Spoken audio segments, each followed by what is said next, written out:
At that time, declares the Lord, I will be the God of all the clans of Israel, and they will be my people. This is what the Lord says. The people who survive the sword will find favor in the desert. I will come to give rest to Israel. The Lord appeared to us in the past, saying, I have loved you with an everlasting love. I have drawn you with loving kindness.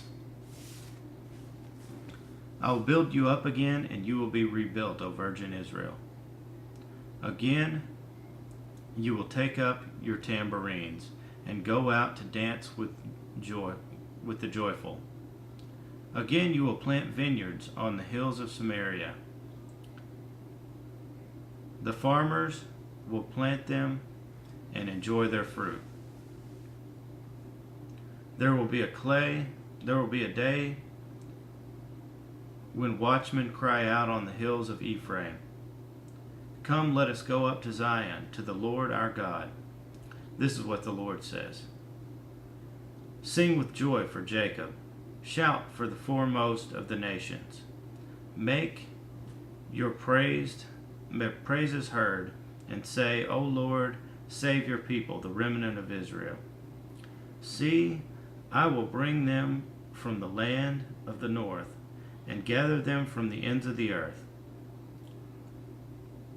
Among them will be the blind and the lame,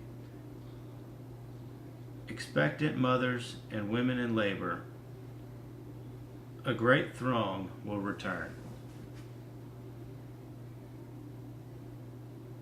They will come with weeping. They will pray as I bring them back. I will lead them beside streams of water, on a level path where they will not stumble, because I am Israel's father, and Ephraim is my firstborn son. Hear the word of the Lord, O nations. Proclaim it in distant coastlands.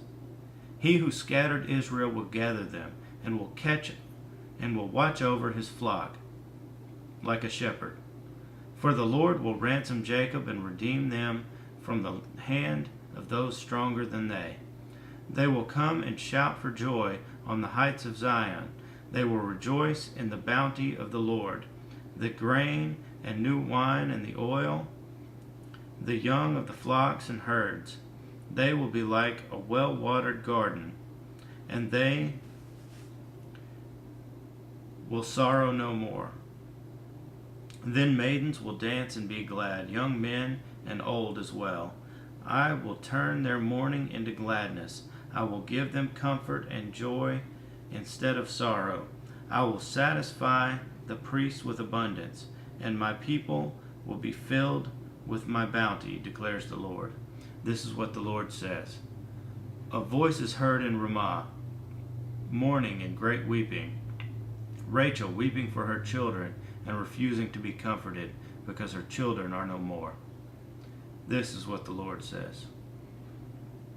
Restrain your voice from weeping and your eyes from tears, for your work will be rewarded, declares the Lord. They will return from the land of the enemy, so there is hope for your future, declares the Lord. Your children will return to their own land. I have surely heard Ephraim's mourning. You discipline me like an unruly calf, and I have been disciplined. Restore me, and I will return, because you are the Lord my God. After I strayed, I repented. After I came to understand, I beat my breast. After I was ashamed and humiliated, because I bore the disgrace of my youth.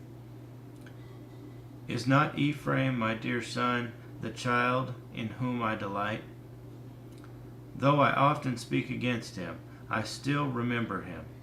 Therefore my heart yearns for him. I have great compassion for him, declares the Lord. Set up road signs, put up guideposts.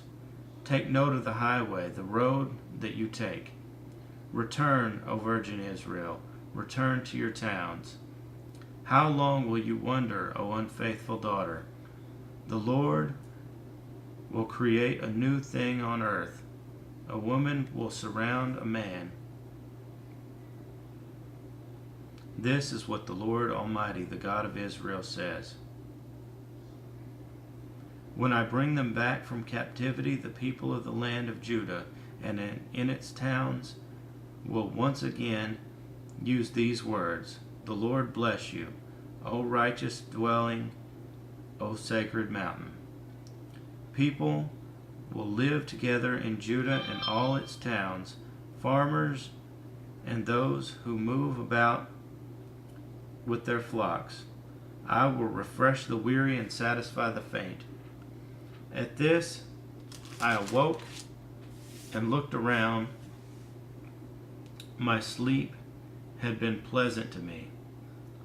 The days are coming, declares the Lord, when I will plant the house of Israel and the house of Judah with the offspring of men and animals. Just as I watched over them to uproot and tear down, and to overthrow, destroy, and bring disaster, so I will watch them to build and to plant, declares the Lord.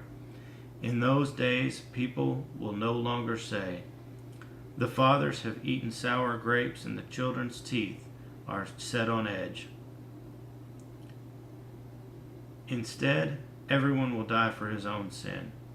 Whoever eats sour grapes, his own teeth will be set on edge. The time is coming, declares the Lord, when I will make a new covenant with the house of Israel and with the house of Judah. It will not be like the covenant I made with their forefathers, when I took them by the hand to lead them out of Egypt, because they broke my covenant, though I was a husband to them, declares the Lord. This is the covenant I will make with the house of Israel. After that time, declares the Lord, I will put my law in their minds and write it on their hearts. I will be their God, and they will be my people. No longer will a man teach his neighbor, or a man his brother, saying, know the Lord, because they will all know me, from the least of them to the greatest, declares the Lord. For I will forgive their wickedness, and will remember their sins no more. This is what the Lord says. He who appoints the sun to shine by day, who declares the moon and stars to shine by night, who stirs up the sea so that its waves roar, the Lord Almighty is his name. Only if these decrees vanish from my sight, declares the Lord, will the descendants of Israel ever cease to be a nation before me. This is what the Lord says. Only if the heavens above can be measured and the foundations of the earth below be searched out, will I reject the descendants of Israel because of all they have done, declares the Lord. The days are coming, declares the Lord, when this city will be rebuilt for me from the tower of Hananel to the corner gate. The measuring line will stretch from there straight to the hill of Gareb, and then turn to Goah. The whole valley where dead bodies and ashes are thrown, and all the terraces out to the Kidron Valley, on the east as far as the corner of the Horse Gate, will be holy to the Lord. The city will never again be uprooted or demolished.